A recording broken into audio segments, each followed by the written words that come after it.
Assalamualaikum warahmatullahi wabarakatuh. Kami dari kelompok 5, kelas Hukum Pajak kelas F, Fakultas Hukum Universitas Diponegoro angkatan 2021 akan mempresentasikan hasil diskusi kelompok kami dengan tema representasi interrelasi negara dengan masyarakat melalui pajak di masa pandemi. Kami dari kelompok 5 beranggotakan yang pertama, Cantika Indah Lestari dengan NIM 1100120130425. Yang kedua, ada Muhammad Regi Fernanda dengan NIM 1100120130328. Dan yang terakhir, saya sendiri yaitu Sindu Budi Priyosembodo dengan NIM 11000120130630645. Sebelum mulai ke topik pembahasan selanjutnya, izinkan kami dari kelompok 5 untuk mengingatkan kepada pendengar semuanya untuk senantiasa menaati protokol kesehatan dengan langkah yang paling sederhana adalah menggunakan masker. Hal ini bertujuan untuk mengurangi angka pandemi COVID yang nantinya dapat memulihkan kembali kehidupan kita sebagaimana mestinya. Di topik bahasan yang pertama, saya akan menjelaskan terkait dengan pendahuluan. Terdapat kecenderungan bahwa pada setiap perkumpulan seringkali dijumpai kegiatan yang disebut sebagai iuran. Iuran lalu digunakan untuk kepentingan bersama. Analogi ini dapat diterapkan pada konteks yang lebih luas dengan cakupan wilayah yang lebih besar. Warga negara digambarkan sebagai bagian dari negara yang harus menyerahkan pajak kepada negara dan nantinya dipergunakan untuk kepentingan rakyat bersama dan kembali untuk sebaik-baik kemakmuran rakyat.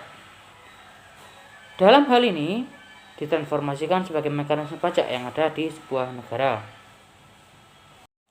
Dalam menjalankan pemerintahan, nyatanya eksistensi pajak memegang peranan yang cukup penting. Pajak yang dijalankan dalam suatu pemerintahan memegang peranan penting untuk mengusung keseimbangan pemerintahan yang sedang dijalankan. Pajak merupakan bentuk pengabdian rakyat kepada negara. Selain sebagai wujud pengabdian, pajak juga menggambarkan peran serta rakyat untuk membantu pembiayaan negara, khususnya pada sektor pembangunan nasional.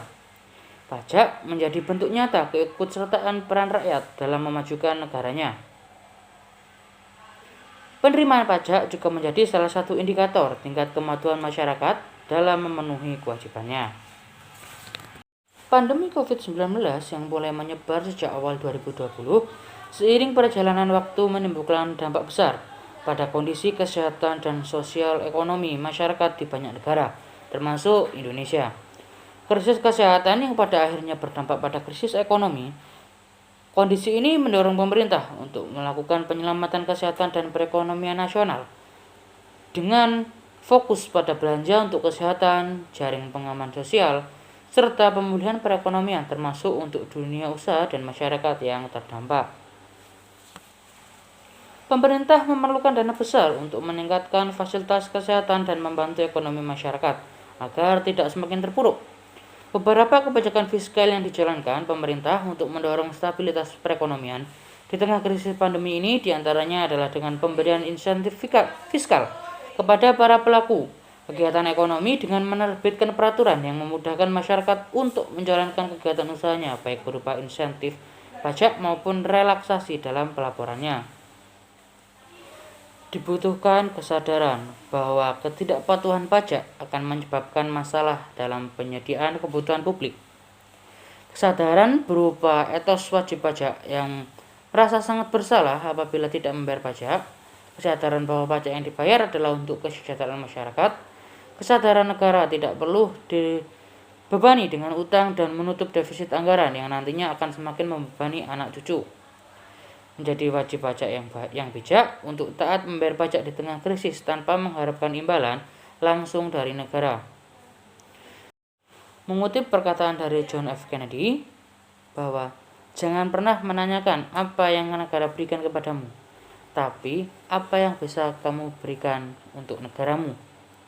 Dari situ, marilah kita bersama menjadi wajib pajak yang baik dengan taat membayar pajak agar membantu negara dalam mengurangi beban negara di tengah krisis pandemi COVID-19 yang belum juga usai ini. Untuk topik bahasan selanjutnya akan dijelaskan langsung oleh rekan saya Regi dan juga disambung oleh Cantika. Perkenalkan, nama saya Muhammad Regi Fernanda dengan NIM 110001201303328. Di sini saya sebagai anggota kelompok 5 akan menjelaskan subbab pertama kita, yaitu interrelasi negara dengan masyarakat melalui pajak. Negara dalam menjalankan pemerintahannya tentu memerlukan suatu anggaran yang sangat besar untuk memenuhi semua kebutuhan masyarakat. Kebutuhan masyarakat tidak hanya seputar sandang, pangan, dan papan, melainkan infrastruktur, fasilitas publik, fasilitas umum, pengelolaan sumber daya alam, APBN, APBD, dan sebagainya.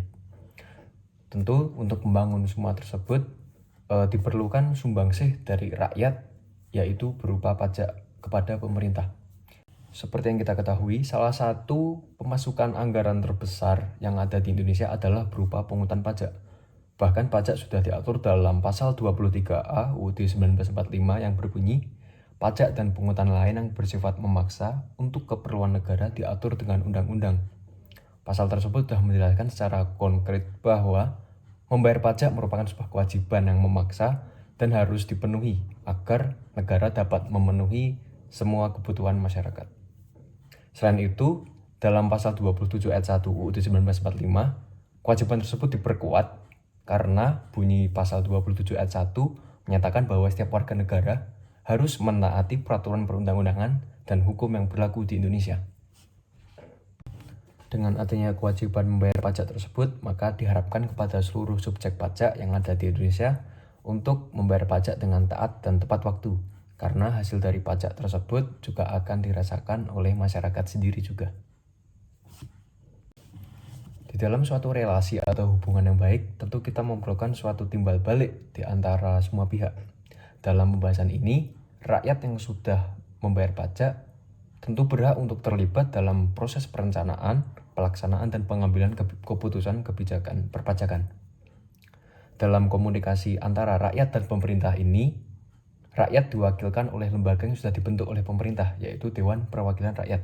Sehingga DPR ini harus mencermati semua kebutuhan rakyatnya agar menjadi pertimbangan dalam pengambilan keputusan perpajakan nanti. Agar hasil dari pembayaran pajak tadi dapat dirasakan kembali oleh rakyat, maka pemerintah mempunyai kewajiban untuk melakukan distribusi pajak. Salah satu bentuk distribusi pajak ini dapat berupa APBN dan APBD. APBN dibentuk oleh pemerintah pusat dan DPR, sedangkan APBD dibentuk oleh pemerintah daerah dan DPRD. Dalam kasus ini, Direktorat Jenderal Pajak hanya memiliki kewenangan untuk memungut hasil pajak saja yang dibayar oleh rakyat. Setelah APBN dan APBD terbentuk, maka distribusi pajak ini akan dialokasikan ke dalam kementerian atau lembaga yang terkait untuk melakukan pembangunan di daerahnya masing-masing. Pembentukan APBN dan APBD sebagai bentuk distribusi pajak memiliki 3 fungsi utama, yaitu fungsi alokasi, fungsi distribusi, dan fungsi stabilisasi. Dengan adanya ketiga fungsi utama ini, pemerintah sudah melakukan hubungan timbal balik kepada rakyatnya, yaitu dengan menjalankan roda ekonomi pemerintahan dengan sebaik-baiknya. Distribusi pajak yang telah dilakukan pemerintah tadi diharapkan rakyat dapat merasakan secara penuh dampak yang diberikan setelah membayar pajak. Cukup sekian pembahasan dari saya. Pembahasan subbab yang berikutnya akan dijelaskan oleh teman saya. Terima kasih.